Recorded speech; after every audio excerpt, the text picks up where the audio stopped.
చేనేత వస్త్రాల అద్భుత ప్రపంచం సావిత్రి సిల్క్స్ మన బెజవాడలో గ్రాండ్ ఓపెనింగ్ అందరూ ఆహ్వానితులే. ఇంకో డౌట్ ఉండే, ఈ ఉంగరాలు అవన్నీ పెడతారు కదా సార్, ఏంటి సార్ అది? ఇది అందరూ సెంటిమెంట్ అనుకుంటారు కానీ సెంటిమెంట్ ఏం కాదు. నాకేంటంటే వేళ్ళకు ఉంగరాలు ఉండటం ఇష్టం. నా టార్గెట్ ఇంతకుముందు చెప్పాను చాలా ఇంటర్వ్యూలో, నాకు 100 తులాల బంగారం ఒంటి మీద వేసుకోవాలి, అది నా కోరిక. అలాగని నేను ఎక్కడికి వెళ్ళినా ఈ ఉంగరాలన్నీ కొని పెట్టుకుంటాను. మన స్టేజ్ మీదకి వెళ్ళిన తర్వాత అప్పారావు చూడడానికి రావాలి, అప్పారావుతో ఫోటో దిగడానికి రావాలి, అప్పారావు హాస్యం వినడానికి రావాలి, అంత బాగా తయారవుతాం. ఒక పెళ్ళిళ్ళు అలాంటివి ఉంటే నేను ట్రెడిషనల్గా తయారవుతాను, ఒక షాల్ వేసుకొని. అదే కాలేజీ ఫంక్షన్ అంటే బ్లేజర్ వేసుకొని మంచి మంచి కళ్ళజోళ్ళు ఇవన్నీ పెడతాను. ఆయా ప్రోగ్రామ్కి సంబంధం అంటే మనల్ని వాళ్ళు డబ్బులు ఇచ్చి పిలిపిస్తున్నారు, వాళ్ళకి మనం మన డ్రెస్తో ఆనందం కలిగించాలి, మన మాటతో ఆనందం కలిగించాలి, మన ఆస్తితో వాళ్ళు మైమరిపించాలి. అప్పుడే మనకి ఇవన్నీ కూడా ఏదో సెంటిమెంట్ అంటారు కదా, సెంటిమెంట్లు కాదు, నా ఉన్నవన్నీ కమిట్మెంట్లే. కాబట్టి డబ్బు మనకి ఈ ఉంగరం రాజాంలో పద్మం జ్యువెలరీ అని ఓపెన్ అయింది. అప్పుడు మమ్మల్ని ఒక ఈవెంట్కి పిలిస్తే ఆ షాప్లోకి వెళ్ళి 1 గంట వెయిట్ చేసాం, అక్కడ అన్నీ చూసాం, ఫోటోలు ఇచ్చాం. మళ్ళీ స్టేజ్ ప్రోగ్రామ్ ఉంటుంది బయట, అది చేసి వెళ్ళిపోయేటప్పుడు నాకు ఈ జమీందార్ ఉంగరం అంటారు దీన్ని, జమీందార్ ఉంగరం కొనాలని ఎప్పుడో నా కోరిక. అది 1,50,000 ఉన్నప్పుడు. తర్వాత ఇవి వెండి, ప్యూర్ వెండే, ఓకే, గోల్డ్ కాదు, ఇవన్నీ ప్యూర్ వెండి. ఒక్కొక్కటి 4,000-5,000 వేల రూపాయలు ఉంటాయి. వాళ్ళు ఇచ్చిన డబ్బుల్లో నేను ఇంచుమించుగా ఒక డిస్కౌంట్లు అన్నీ పోయి నాకు మీద అభిమానంతో ఒక 8,000 రూపాయలకి 3 ఉంగరాలు ఇచ్చారు. కాదు సార్, మీరు బాగానే సంపాదించారు, బాగా ఈవెంట్లు చేస్తారు, జబర్దస్త్లోనే చాలా సంవత్సరాలు చేశారు. ఆ డబ్బంతా బంగారం ఉంటుంది కదా సార్, ఉన్నది బంగారం లేదని అంటాం లేదు, కానీ ఉంది. కానీ నేను ఇప్పుడు బయట ఈవెంట్లకు వెళ్ళినప్పుడు ఏంటంటే మనకి ఎక్కువ క్రౌడ్ వచ్చి ఎవరి పనుల్లో వాళ్ళు ఉంటారు, ఆ పని మీద వచ్చేవాడు కూడా ఆ పని మీద ఉంటాడు. అలాగే మొన్న ఒక రోజు 8 డేస్ చేసేటప్పుడు ఇక్కడ మండ చైన్ ఉండేది, పోయింది. బ్రేస్లెట్ రీసెంట్గా ఒక 1.5 year అయింది, బ్రాస్లెట్ పోయింది. పోతే అప్పటి నుంచి నేనే 1 గ్రామ్ గోల్డ్ ఇవన్నీ పెట్టేసుకున్నా. ఏదైనా బంగారం ఉంటే గింటే ఇంట్లో పెట్టి ఏదైనా ఫంక్షన్లకు వెళ్ళినప్పుడు రిజర్వ్డ్గా ఉండేటక్కడ ఎక్కువ జనాలు లేని దగ్గర ఏదో ఒక 5 తులాలు 10 తులాలు వేసుకొని అలాగే కనబడి వచ్చేస్తుంటుంది. ఈ బ్రాస్లెట్ పోయిన దగ్గర నుంచి నాకే భయం వేసింది, ఇంకెవరు ఇప్పుడున్న రేట్లకి ఇంకా చాలా భయం వేసి వదిలేసా. చైను ఉంగరాలు 2-3 ఉన్నాయి, పర్వాలేదు. బాగుందా సార్ మీ లైఫ్ ఇప్పుడు? ఇందాక చెప్పాను కదా, బాగా సంపాదిస్తున్నారా సార్? బాగా సంపాదన అంటే సరిపోయినంత, మా ఈఎంఐలకు సరిపోయినంత. అన్ని ఈఎంఐలు ఉన్నాయా సార్? మరి ఇల్లు, అపార్ట్మెంట్, అదే అపార్ట్మెంట్ కొనుక్కున్నారు అప్పుడే కొనేసుకున్నారా? ఇది 4 ఏళ్ళు అయింది. 4 ఏళ్ళు అయిపోయింది కొనేసుకుని. 4 ఏళ్ళు అయింది. నాకు ప్లస్ పాయింట్ ఏంటంటే శివ, నా కొడుకు అందొచ్చాడు, మా అబ్బాయి సాఫ్ట్వేర్ ఎంప్లాయ్. లక్కీగా మా కూతురు లాంటి కోడలు కూడా హెల్ప్ అయింది, తను సాఫ్ట్వేర్ ఎంప్లాయ్. ఇక నేను జబర్దస్త్లో ఉండి నెలకి మా వినోద్ గురించి చెప్పాలి ఇక్కడ. మా లేడీ గెటప్ వినోద్, చమక్ చంద్ర గారి టీంలో నెలకు ఎలా లేదని నా అబ్బాయి ద్వారా మనకి 20 ఈవెంట్లు వస్తాయి. వినోద్ ద్వారా కేవలం వినోదే ఇస్తాడు నాకు. ఇప్పుడు మేము జబర్దస్త్లో ఎవరికి అంటే ఇప్పుడు ఐపరాది టీం అని, సుడిగాల్ సుధీర్ టీం అని, ఆటో రామ్ ప్రసాద్ టీం అని ఉంటాయి కదా. అలా మేమేంటంటే మేము ముగ్గురం కలిసి వ్యాన్ అని ఒక టీం పెట్టుకున్నాం. వ్యాన్ అంటే VAN, వి అంటే వినోద్, ఏ అంటే అప్పారావు, ఎన్ అంటే నవీన్ అంటే మన జూనియర్ రాఘవేంద్రరావు ఫేమ్ గడ్డాం నవీన్. మేము ముగ్గురు. అది బాగుంది. మనకేంటంటే మనం కష్టపడకుండా కూర్చుంటే బాబాయ్ డేట్లు నోట్ చేసుకుంటాడు, టపా 4 డేట్లు ఇస్తాడు. డేట్లు చెప్పిన గంటకు కానీ నెక్స్ట్ డేకి కానీ అడ్వాన్స్లు వేసేస్తాడు. ఇదిగో బాబాయ్ నీ 4 ఈవెంట్లకి డబ్బులు అడ్వాన్స్ వేసాను అంటాడు. అది మనకి ఎంత హ్యాపీ. బయట ఈవెంట్లు కాదు, బయట ఈవెంట్లు నాకు కొన్ని వచ్చినప్పుడు నా ఈవెంట్లో కంపల్సరీగా వాళ్ళిద్దరు ఉంటారు. వినోద్కి ఈవెంట్ వస్తే మేమిద్దరం ఉంటాం, నవీన్కి వస్తే మేమిద్దరం ఉంటాం, టోటల్గా మేము ముగ్గురు ఉంటాం. సార్ నార్మల్గా నేను ఒకటి విన్నది ఏంటంటే, ఈవెంట్లలోని జబర్దస్త్ ఆర్టిస్టుల వల్ల ఈవెంట్లకి మిగతా గెస్ట్లకి ప్రైజెస్ డౌన్ అయ్యాయి, వీళ్ళు తక్కువకి వెళ్ళిపోతున్నారు కదా అని చెప్పని అంటారు. దాన్ని మీరు యాక్సెప్ట్ చేస్తారు? ఐ అగ్రీ విత్ యూ, నేను ఓకే చేస్తాను. ఇప్పుడు కొంతమంది ఇక్కడ సెలబ్రిటీ గెస్ట్కి వెళ్తే కొంతమంది 2.5 లక్షలు తీసుకుంటున్నారు ఒక వ్యక్తి, ప్లస్ 2 and fro ఫ్లైటు, అక్కడ స్టార్ హోటల్. కొంతమంది 1,50,000కి 2,00,000కి మొత్తం టీం అంతా వెళ్తారు. నేను ఇందాక చెప్పింది 2.5 లక్షలు ఒక వ్యక్తి, ఇక్కడ 4 వ్యక్తులు 2 లక్షలకి ఇంక్లూడింగ్ ట్రాన్స్పోర్ట్ వెళ్తారు. కొంతమంది 1,00,000కి వెళ్తారు, కొంతమంది 50,000కి వెళ్తారు.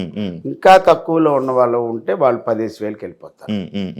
మేమంటే లేత ఉంటుంది, ముదరా ఉంటుంది. మేము టు బి ఫ్రాంక్గా చెప్పాలంటే మేము ఏ ఈవెంట్కి వెళ్ళినా సరే ఏమంటే ఇంక్లూడింగ్ ట్రాన్స్పోర్టు ముగ్గురికి 60,000 అని చెప్తాం. అంటే ఇందులో 5,000 రూపాయలు ట్రాన్స్పోర్ట్ పోతుంది. ఎగ్జాంపుల్ వైజాగ్ అనుకో, వందే భారత్లో వెళ్తే ఇటు నుంచి 2,000, అటు నుంచి 2,000 అయిపోతుంది. మేము ఇంటి దగ్గర నుంచి రైల్వే స్టేషన్కి వెళ్ళడానికి 600, 300 అవుతుంది. అలా మేము 20,000 అవుతుంది అంట. ఇంకా అందులో కూడా మళ్ళీ ఏమండి మనకు తగ్గించండి అంటే మనం ఏం చేయలేము. ఒక అటు ఇటు ఒక 5,000 అటు ఇటులో వెళ్తాం. ఇప్పుడు మేము అంతే అమౌంట్ కావాలని భీష్మించి కూర్చుంటే అంతకన్నా తక్కువకి వెళ్ళిపోయిన వాళ్ళు ఉన్నారు. అది మీలో మీరే కొట్టుకుంటారు. మనం ఏం చేయలేము. మన టార్గెట్ ఏంటంటే నెల అయ్యేటప్పటికి ఇదిగో మన ఈఎంఐలతోని బయటపడాలి, ఈ నెల బాగుండాలి అనుకుంటే తక్కువలో తక్కువ నాకు ఒక 3 లక్షల రూపాయలు అయితే సంపాదిస్తాం మంత్లీ. ఒక్కోసారి ఆ 3 లక్షలు కూడా రాకపోవచ్చు. ఇప్పుడు ఇదే నెల మార్చి నెల తీసుకుంటే 1, 2, 3, 4 లేదే లేదు. ఇంట్లో ఖాళీగా కూర్చున్నాం.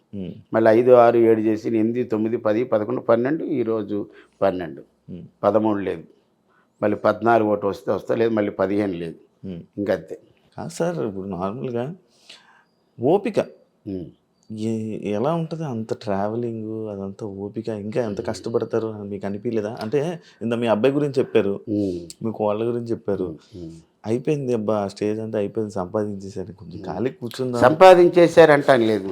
నేను జబర్దస్త్ అపారో సెటిల్ అయ్యాడనే మాట లేదు.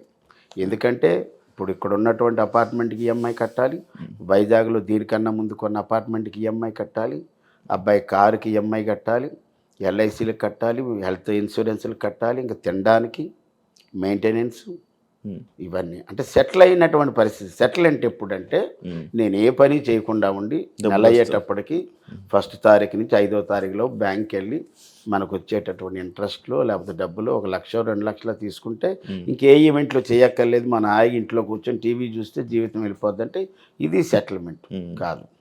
ఎట్ ది ఏజ్ ఆఫ్ 59 నేను ఇంకా సెటిల్ అవ్వలేదని చెప్తా. జబర్దస్త్ పని అయిపోయింది అంటే యాక్సెప్ట్ చేస్తారండి? అయిపోయింది అంటే రేటింగ్ పడిపోయింది కాబట్టి అయిపోయింది అంటున్నారు, కానీ గుడ్ గోయింగ్ కదా, దానికి మార్పులు చేర్పులు జరుగుతూనే ఉన్నాయి.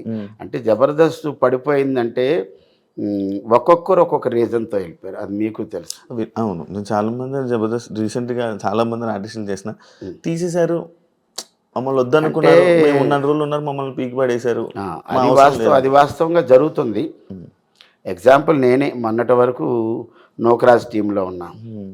అవును, నోకరాజు అంటే నోకరాజ్ టీంలో ఉన్న తర్వాత నోకరాజ్ అనుకోకుండా బిగ్ బాస్ లాంటి షో మా టీవీలో ఒకటి వస్తుంది కపుల్స్ది, అందుకే mad for each other, made for each other, mad for each other దానికి వెళ్ళిపోయాడు. సరే వెళ్ళినా గుడ్ లక్ అన్నాం. అప్పుడు ఆ టీంలో నేనున్నాను. ఉన్నప్పుడు మమ్మల్ని హోల్డ్లో పెట్టారు, ఆగా.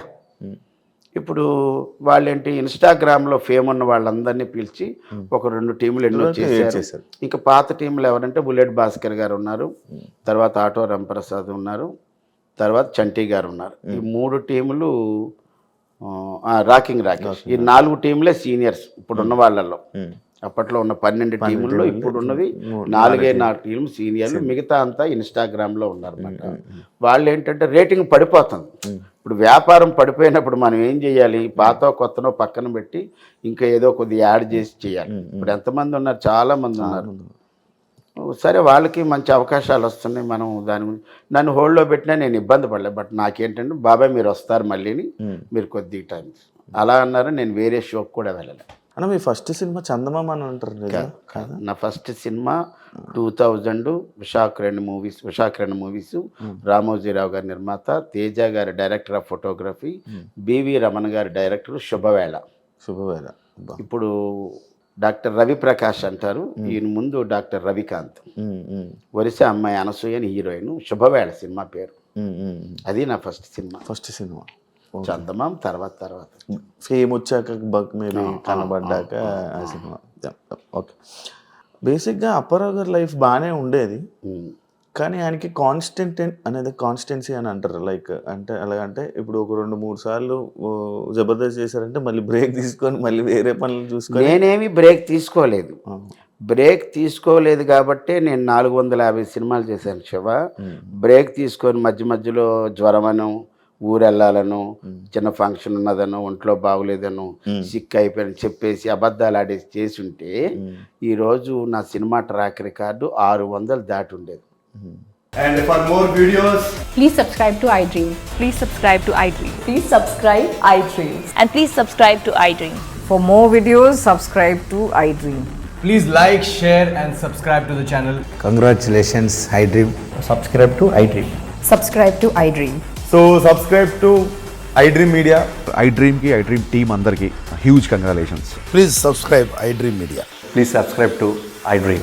Subscribe iDream. Please subscribe to iDream. iDream అంటే నా కళల ఛానల్ను సబ్స్క్రైబ్ చేసుకున్న నోరు తిరుగుతలేదు, మీరైతే గంట గుర్తు కొట్టండి. For more such videos, please subscribe to iDream. Subscribe to iDream. Please subscribe to iDream. Please subscribe iDream Media. Please do subscribe to iDream. Please subscribe to iDream Media. For best entertainment and information, please subscribe iDream. And don't forget to subscribe to iDream.